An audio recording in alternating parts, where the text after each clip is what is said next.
We're looking at another TryHackMe box, this time Bounty Hunter. You talked a big game about being the most elite hacker in the solar system. Prove it and claim your status. It seems to be a Cowboy Bebop theme, I think, is what this anime is. I've already started up the machine. I have connected to the VPN. So we'll go ahead and we'll say the machine has been deployed at this IP, which we'll copy. And now it asks us to find the open ports on the machine. So we will perform an nmap going against all ports, being verbose with that IP. And we'll kick that off. And this will take a while, so as results come back, we'll take a look at what we have available. So immediately we can see we have port 21, which is normally FTP. So let's see if anonymous access is available. We'll use the FTP command line client, connect. We can see the exact software that's serving it. I happen to know there aren't any exploits against this. This is the most up-to-date version of VS whatever. VSFTPD, I can never say that. Let's try anonymous login, and we can see we're successful. Let's do an LS to see what's available. We have two files. We have locks and tasks. Both are readable. Let's go ahead and get both and take a look at what they have inside of them. And that was all that was present in FTP. So we'll go ahead and we'll get rid of that.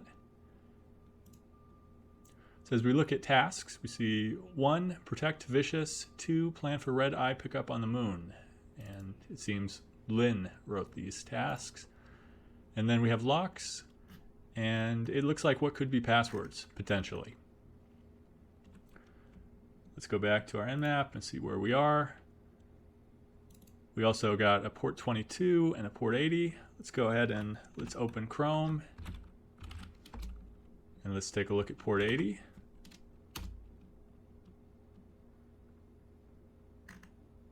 And we can see a very simple web page here. Let's inspect the source.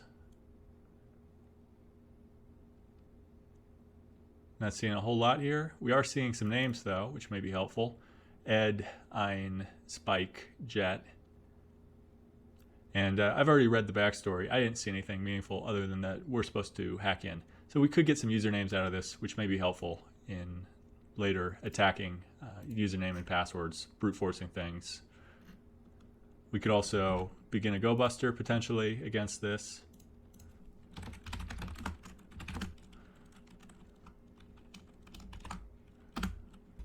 And I forgot a flag, so we'll add that. -u. See if that works.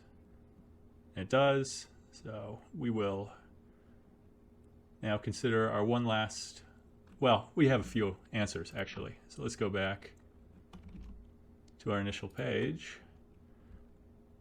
So we're currently finding open ports on the machine. Who wrote the task list? Well, we saw that was Lynn in the task.txt file that we got from the FTP server. What service can you brute force with the text file found? So this is most likely talking about blocks.txt, which we see right here. And I'm going to go ahead and I'm going to kill this full scan, and we'll do the more detailed scan on what we found. So ports 21, 80, and 22.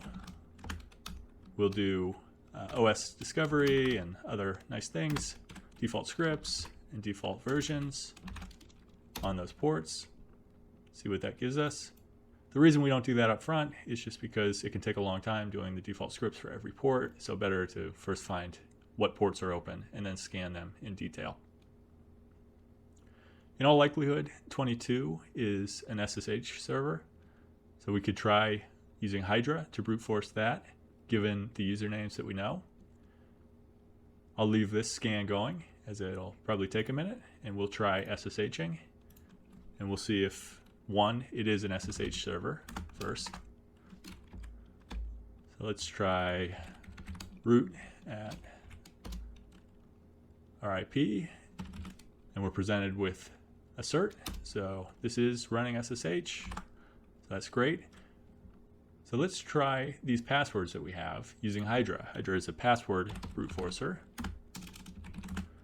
Hydra -L. So we could use all the different usernames, but I'm going to just try first Lynn, since we saw Lynn in one of these files. So for the username, we'll use Lynn. And for the password list, -P, we'll use locks.txt.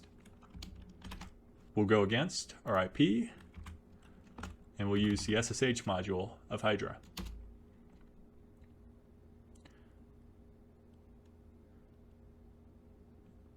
And we found one valid password, Red Dragon Syndicate. So let's make sure, sometimes these tools are wrong, let's make sure that it's actually correct by attempting to go in ourselves.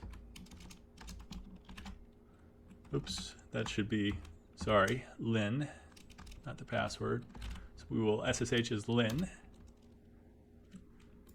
and then we'll paste.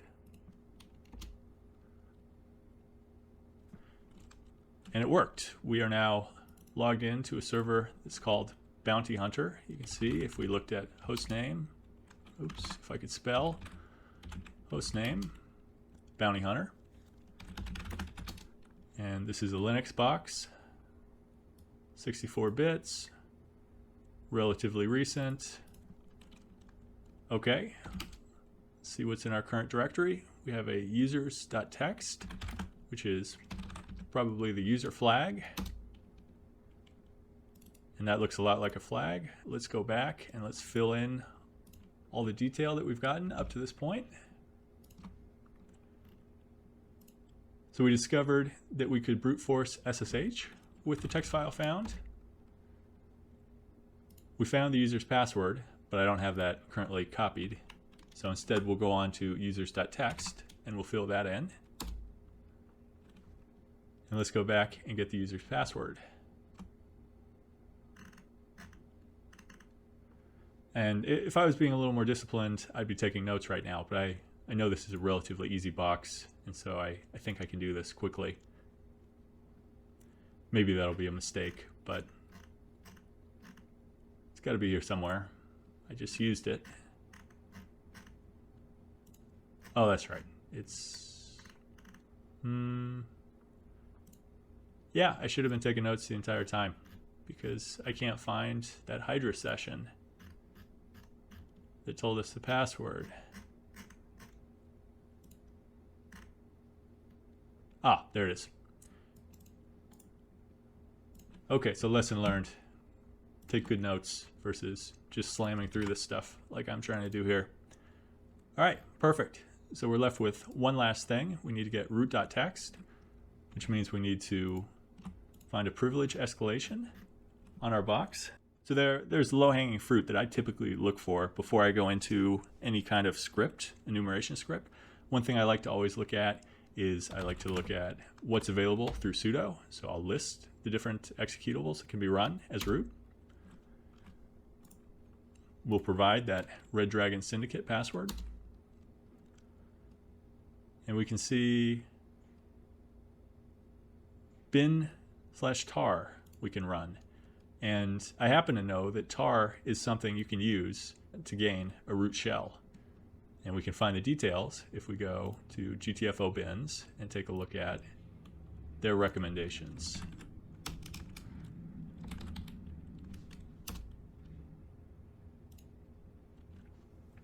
So they have a few ways that they recommend. One is you can use the flags. This argument indicates that there is a checkpoint that's going to happen. I guess I should explain what tar is. Tar is a way of putting many files into a single archive. So think of it like zipping, essentially. And it has flags that are potentially vulnerable. So for example, if you're zipping up many things, you might want to have checkpoints along the way. And once you hit those checkpoints, you perform some kind of action. You can provide any kind of action, and they provide bin/sh. So let's give that a shot, and let's see if that works for us.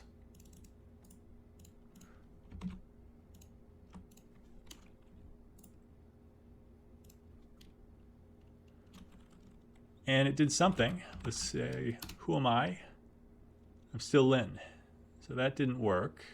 Tar, remove leading slash from member names. I'm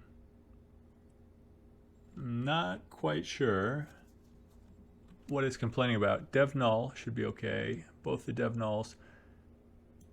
It may be complaining about, let's try the second method before we start troubleshooting too much. It says this only works for GNU tar, but let's give it a shot because this is pretty low investment effort.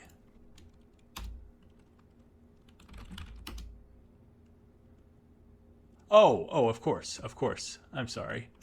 The issue, let's exit out of these shells.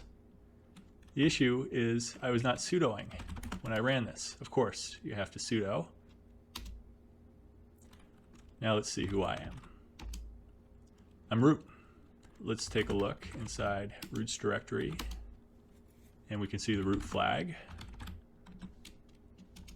Let's cat that out. We can see it's BountryHacker. Let's drop that in and see if we haven't finished this box.